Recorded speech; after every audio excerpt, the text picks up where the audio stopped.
안녕하세요. 미국 주식은 훌륭하다. 미래입니다. 어제 미증시는 빠졌습니다. 금리가 올라가면서 영향을 준 하루였습니다. 10년물이 2.8을 넘어갔고요. 30년 만기 주택담보 대출금리가 5%를 넘겼습니다. 2011년 이후에 처음인데요. 1년 전에 3%쯤이었고 지난주가 4.72%, 지금은 5.13%. 금리 상승 속도가 굉장히 빨라지고 있습니다. 이렇게 되면 성장주, 기술주에 영향을 줄 수 있는 부분이죠. 몇 달간 금리가 많이 올라갈 것 같고 0.5% 금리 인상을 3번 연속적으로 할 수 있다는 이야기가 있었고요. 존 윌리엄스 뉴욕 연은 총재는 0.5%포인트 인상은 합리적이고 인플레이션이 정점인지에 대해서는 알 수가 없다라고 했습니다. 인플레이션 정점 이야기 많이 나오고 있는데요. 에너지 잡아서 인플레이션 지수 내리는 건 좋은데 국민들의 지갑 사정은 어떻게 할 거냐는 말을 계속하게 만드는 요즘입니다. 요즘 공급망 문제 이야기 잘 안 나오고 있잖아요. 유가 떨어지고 CPI 조금 낮게 나왔다고 인플레이션 정점이라고 하는 건 연준에서 자기들 일 잘하고 있다고 말해주는 부분이기도 하고, 금리를 내리니 효과적이라는 것을 보여주면서 추가적인 금리를 올리기 위한 준비를 하는 부분입니다. 금리를 한 차례 내렸는데 뭔가 반응이 없으면 그것도 문제가 될 수 있기 때문에 계속 연준은 일 잘하고 있어 라는 것을 보여주는 부분인데요. 하지만 저는 계속 말씀드렸던 게 에너지 잡는 것도 중요하지만 공급망은 어쩔 거냐는 겁니다. 물가 상승이 너무 커서 실질적으로 우리 지갑에서 나가는 돈이 배가 되었는데 이건 어떻게 해결해 줄 거냐는 부분입니다. 그리고 오늘 저와 다른 일을 하시는 분인데 그쪽도 5월과 8월에 두 차례 더 물건값을 올릴 거라고 공지를 받았고, 그래서 두 번 더 올려야 한다고 합니다. 인플레이션이 잡히긴 뭐가 잡히는 것인지, 인플레이션이 정점이라는 부분을 뭘 보고 말하는 건지 갈수록 계속 한심하다고 해야 할까요? 저희 같은 물건값에 민감한 일을 하시는 분들은 아실 겁니다. 물가 상승은 전혀 잡히지 않고 있다는 것을요. 3월 소매 판매는 전월 대비 0.5% 증가했는데요. 예상이 0.6% 증가했습니다. 증가폭이 저조하게 나왔는데요. 물가가 계속 올라가니 사람들이 소비를 줄이고 있다는 이야기가 되겠죠. 이런 것에 영향을 받는 게 반도체고요. 제가 지난 영상에서 말씀드렸듯이 반도체가 하락을 계속 하게 되면 경기 침체의 선행지표가 될 수 있다고 말씀을 드렸습니다. 4월 소비자 심리지수는 잘 나왔습니다. 59가 예상인데 65.7이 나왔습니다. 이 지수는 앞으로의 기대적인 부분을 반영한 것이라 크게 중요하게 볼 사항은 아닙니다. 그리고 돈 푼 게 워낙 많았어서 아직 마음의 여유가 있는 사람들이 꽤나 있습니다. 이럴 때 돈 관리를 어떻게 하느냐에 따라 향후적으로 마음의 여유가 지속되냐 아니면 반짝했던 마음의 여유였냐가 갈릴 수 있을 겁니다. 이번에 돈 받아서 마음의 여유가 생긴 분들이 정말 많으시거든요. 그렇다고 큰 돈을 받은 건 아니지만 그래도 눈에 돈이 보이니 마음의 여유가 조금 생긴 건 사실일 겁니다. 그래서 제가 전에 말씀드린 것처럼 저도 이렇게 되니 전에 하던 소비를 그대로 하게 되더라고요. 근데 몇 달 지나오고 은행 잔고 줄어드는 거 보면서 이제 마음의 여유가 조금씩 사라지고 있는 저의 모습을 발견하게 되었습니다. 이건 저의 이야기만은 아닐 겁니다. 테슬라, 머스크가 트위터를 인수하겠다 이야기가 있었죠. 머스크가 현금을 다 가지고 있을 수는 없으니 테슬라 주식을 매각할 것으로 예상이 되니까 주가가 빠지는데 영향을 주었습니다. 실적은 모건 스탠리, 골드만삭스, 시티 예상보다 잘 나왔습니다. 하지만 전년에 비해서는 크게 좋은 실적은 아니라서 증시를 받쳐야 하는 은행주들이 선방을 했다는 이야기들이 나오는데요. 향후적으로 어떻게 주가가 반응을 하는지 지켜봐야 하는 부분입니다. 이번에는 은행주가 증시를 받치는 역할을 하면 좋기 때문입니다. 1분기 실적 전망치를 하향한 곳이 있었습니다. 전체 EPS를 52.2달러에서 51.8달러로 하향 조정했습니다. 2분기부터 4분기까지는 상향 조정을 했고요. 2분기는 1.6%, 3분기는 2.4%, 4분기는 2% 상향 조정을 했습니다. 인플레이션이 잡힐 거라는 부분으로 상향 조정을 했습니다.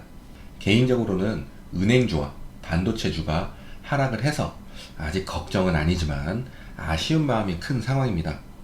이번 해는 증시가 훨훨 날아가기는 힘들다라는 것이 확실했던 해였기에 하락 말고 횡보만이라도 해라 했던 부분이었습니다. 그래서 그것을 만들기 위해서는 은행주와 반도체가 받쳐주면 좋은 부분이었는데 계속 하락을 하니 굉장히 아쉬운 부분입니다. 그나마 다행은 리오프닝주들이 선방을 해주는 부분인데요. 마침 날씨도 따뜻해지고 휴가철도 다가오니 여행 관련주나 야외 활동의 관련주들이 선방을 해주면서 그나마 다행이다 하는 부분입니다. 하지만 은행주와 반도체주가 추가적 하락이 나온다면 버티긴 힘들 수 있습니다. 과거에 제가 처음 유튜브 할 때부터 말씀드렸던 어느 종목이 어느 선을 넘어가면 증시에 문제가 생긴 것으로 해석될 수 있다라고 했고, 페이팔 스퀘어 하락하고 다른 종목은 고점을 탈환하는데 결국 증시는 페이팔 스퀘어 따라서 큰 주식 하락을 맞게 되었습니다. 넷플릭스도 마찬가지고요. 중소형주는 말할 것도 없고요. 증시는 정말 큰 차별화 장세를 만들면 좋지 않은 부분입니다. 어떤 종목이 크게 고점을 탈환을 하면서 달려가면 다른 종목들도 나도 따라가야지 하면서 오르는 게 증시고요. 어느 종목들이 이상할 만큼 과하게 하락이 나오게 된다면 위에 있던 종목들도 따라 내려오는 게 주식입니다.